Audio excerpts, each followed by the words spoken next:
They're down here in the fourth, and that personal foul penalty is not going to help. No, in these types of situations, players will tell you that's extra intensity. From where we sit, it's actually frustration, not a good play. Following the penalty, Chubb. And he'll take it into the end zone for a Browns touchdown. Nick Chubb, a 15-yard touchdown run. And the Browns are looking to make it 2 straight as they add on to this fourth-quarter lead. Parkey adds the extra point, and that'll increase their lead to 28. Well, that drive started with not a whole lot of real estate in front of them. In plus territory, excellent field position. 2 plays later, pay dirt.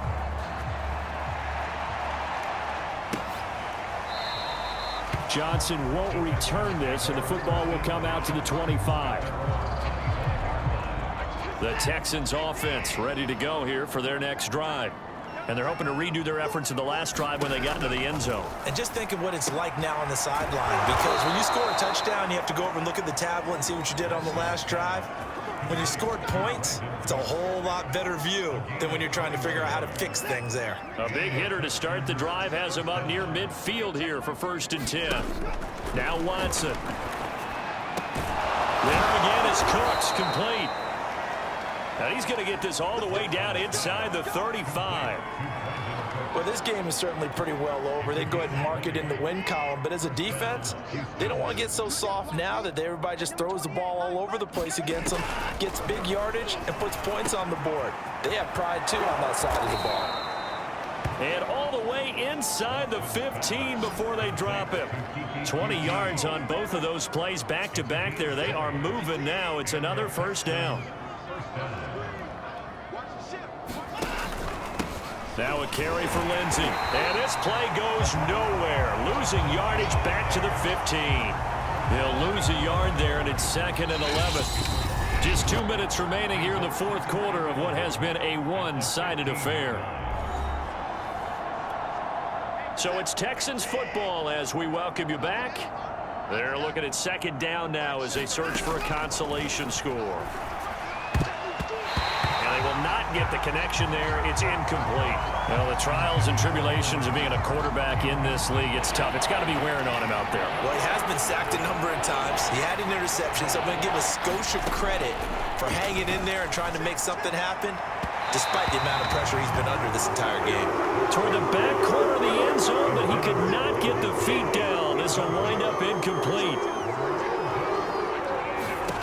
Desperation time. Watson on 4th down. And it's incomplete. They cannot convert, and they turn it over. They had to go for it with such little time remaining, and this Browns defense stands tall. So they tried to go for it for pride, but it really wouldn't have mattered. This one, it was already determined. No doubt about it. This one was over a while ago. And they will take a knee here.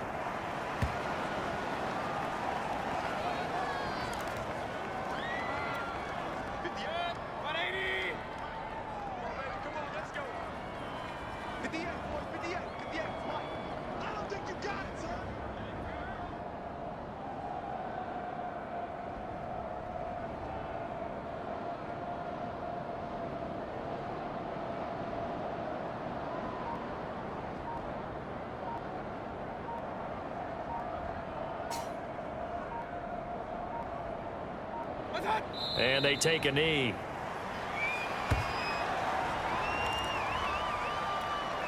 So time to start going in the other direction as they come up now 3rd and long.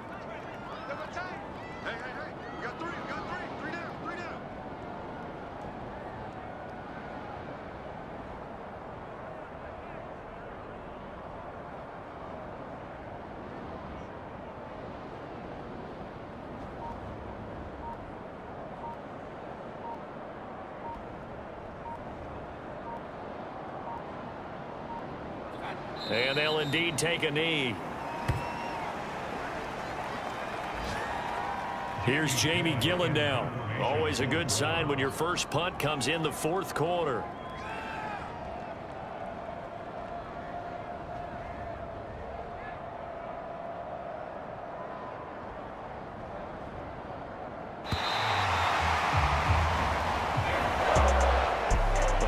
It's one thing to win. It's another thing to win and put up the amount of points that they did. Boy, were they clicking on offense. They can't help but feel great about themselves, can they? I mean, what a game to put up that number of points, continually feel like they're moving the ball and things are working and clicking. They think that they can bottle this and carry it with them. And as an offensive coordinator, you just don't think you can do anything wrong. Whatever you call, run, pass, it's all going to work. That's called being in the zone. So for the Browns, it's a win here in their home opener as they move to 2-0. And they'll get to stay put for a few days as they'll host the Chicago Bears next week. Meanwhile, for the Texans, they'll fall to 1-1. And they'll be back home next week as they're set to take on the Carolina Panthers. And for Charles Davis and our entire crew here at EA Sports, I'm Brandon Gaudin saying so long, everybody.